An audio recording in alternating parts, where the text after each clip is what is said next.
So now we are starting unit 6 which name is personal hygiene. Name से बहुत clear है। इस unit में हम क्या पढ़ने वाले हैं? About the personal hygiene, like खुद का हाइजीन कैसे मेंटेन करना है ऑन द इंडिविजुअल बेसिस। ठीक है, फिर कम्युनिटी बेसिस पे आएगा। तो सबसे पहले पर्सनल क्लीनलीनेस की बात कर रहे हैं, तो सबसे पहले बॉडी की केयर देखें।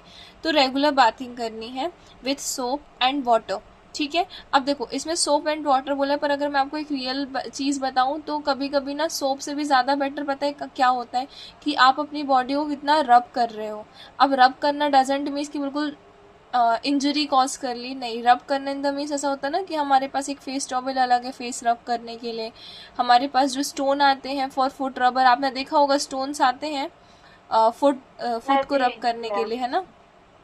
तो वो चीज़, देन आप कितना ज़्यादा हाथ, जैसे रहता ना कि साबुन तो लगा ले, पर आप कितना ज़्यादा अपने हाथों को मसाज के लिए यूज़ कर रहे हो। ठीक है, जैसे नहाने के टाइम पे ना एक चीज़ करनी चाहिए, जो काफ मसल्स होती है ना पैरों के ऊपर में, यहाँ पीछे काफ मसल्स जो होती हैं, हमेशा नहाते टाइम ना इनकी मसाज करनी चाहिए, इन पिन इनको रब करना चाहिए, क्योंकि ये हमारा पेरीफेरल हार्ट कहलाता है। हमारी बॉडी में बोला जाता है ये पेरीफेरल हार्ट है। पेरीफेरल मतलब दूर का हार्ट है। एक हार्ट हमारे चेस्ट पे होता है और इधर की मसल्स को पेरीफेरल हार्ट बोलते हैं, क्योंकि पैर के सारे ब्लड को, जो नीचे का ब्लड है ना, इसको पंप करके ऊपर दिल तक पहुंचाने, हार्ट तक पहुंचाने का काम ये मसल्स करती हैं।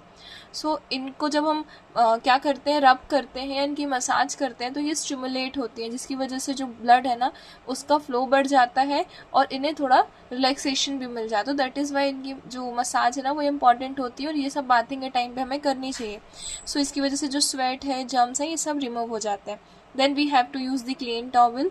हमें अपनी टॉवल्स दूसरों के साथ शेयर नहीं करनी है, क्योंकि वेरियस चीज़ें जो हैं वो सिर्फ टॉवल शेयर करने से स्प्रेड हो जाती हैं। आप लोगों ने देखा होगा घर में तो अगर एक हस्बैंड वाइफ भी रह रहे हैं ना, तो वो भी अपने टॉवल आपस में शेयर नहीं करते, सबकी अपनी अपनी टॉवल्स होती हैं घर में।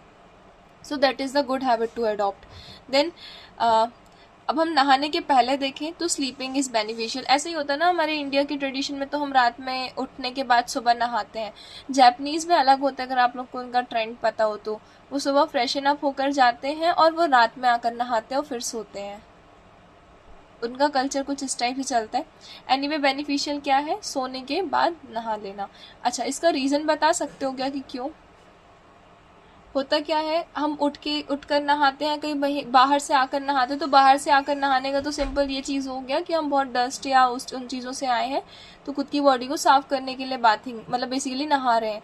बट ये जो रहता है ना सोने के बाद, तो अगर इसको थोड़ा सा देखा जाए तो इसमें होता क्या है, एक चीज़ तो ये है कि हमारी बॉडी जब रिलैक्स स्टेट पे होती है तो टॉक्सिन्स बाहर आते हैं। अब टॉक्सिन्स ज़रूरी नहीं कि वो हमें देखे, वो तो यूरिनेशन स्टूल के थ्रू भी आते हैं, कुछ स्वेट के थ्रू आता है, और कुछ एक वो रहता है ना कि आप सो रहे हो तो आपकी नेगेटिविटी जो है वो, जब आप सोते हो तो आपकी बॉडी जो है वो रिलैक्स कर रही है, तो जो नेगेटिव टॉक्सिन्स है वो भी बाहर आते हैं। तो एक अगर हम आयुर्वेदा के अकॉर्डिंग देखें तो वो जो पूरा रेस्ट करके आए हैं, तो उस चीज़ को अच्छे से वो क्लीन हो जाए, तो हम उसको बाहर से भी क्लीन करते हैं, अंदर से तो हमारी बॉडी भी, अगर हमने पानी पी लिया सुबह सुबह खाली पेट गर्म करके कुनकुना ल्यूकवार्म वाटर, फिर हमने फ्रेशन अप हो गए, इन सब से अंदर से क्लीन हो गई, बाहर से क्लीन करने के लिए हमने नहा लिया। सो एक ये इफेक्ट होता है। दूसरा ये कि हमारी बॉडी जो है ना उसका टेम्परेचर जो है, जब रहते तो सो रहे रहते हैं तो उसका जो टेम्परेचर एक मेंटेन होता है, तो बॉडी को एक्टिव करने के लिए आपने देखा होगा सोकर जब शाम को ही उठते होगे तो जब तक फेस वॉश नहीं करते अच्छा नहीं लगता है ना। तो उस पूरी बॉडी को एक्टिव करने के लिए जब उस पर कोल्ड वाटर या अगर हम नहा लेते हैं तो उससे क्या होता है, पूरी बॉडी एक्टिव हो जाती है। आया समझ में? क्योंकि क्या होता है, टेम्परेचर डिफरेंस आता है और ब्लड का फ्लो बढ़ जाता है। जैसे ही ब्लड का फ्लो बढ़ने लग जाता है बॉडी एक्टिव होने लगती है। देन हैंड, हाथ, फीट और नेल केयर की बात करें तो वॉश हैंड्स, हमेशा हाथों को धुलना है बिफोर ईटिंग, खाने के पहले, एंड खाना बनाने के पहले, and after using the toilet, और टॉयलेट यूज़ करने के बाद। हमेशा नेल्स को शॉर्ट रखना है एंड क्लीन रखना है।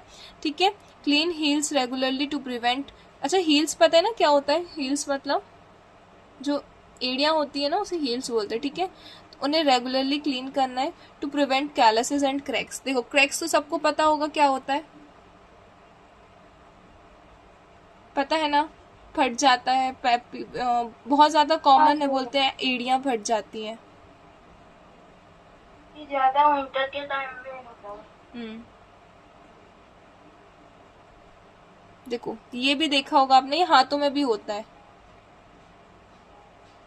ऐसा वाइट